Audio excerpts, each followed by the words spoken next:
Go find your basket of fruit and pick out an apple you think looks good. Now, using a sharp cutting knife, carefully cut the apple at a slight diagonal so that it slices right through the center of the apple core. While we're here, let's save 2 of the seeds because we'll be needing them later. Now that we've got our 2 halves, let's take the side that still has the bottom attached and place it face down on a cutting board. We'll need to place 2 butter knives perpendicular with the top and bottom of the apple. Now we can carefully cut down along one side of the apple core until the knife bottoms out on our makeshift spacers, then use the spacers as a guide to gently cut in from the side. When the 2 cuts meet, you'll have an apple wedge that pops right out. And while we're here, let's cut a piece from the other side the same way.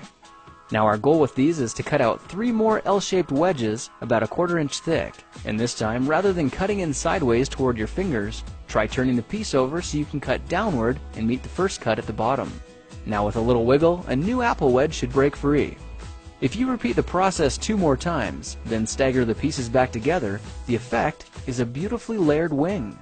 Now just cut the other piece the same way, and your swan's body should look like this.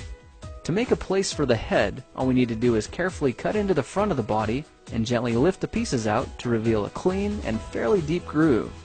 At this point, we can go ahead and grab the other half of the apple and place it between the butter knives like before, but this time we're just going to use them as spacers to cut an even slice off the bottom.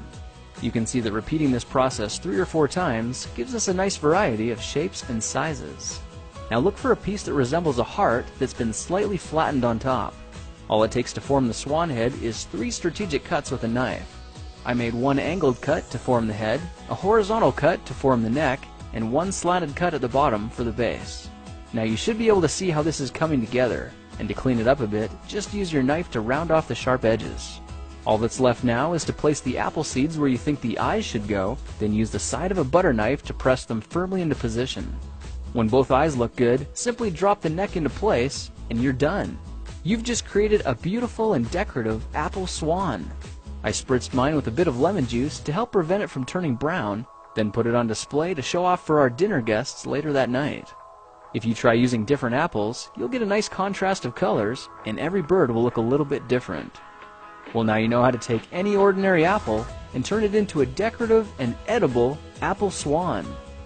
If you like this project, perhaps you'll like some of my others. Check them out at thekingofrandom.com.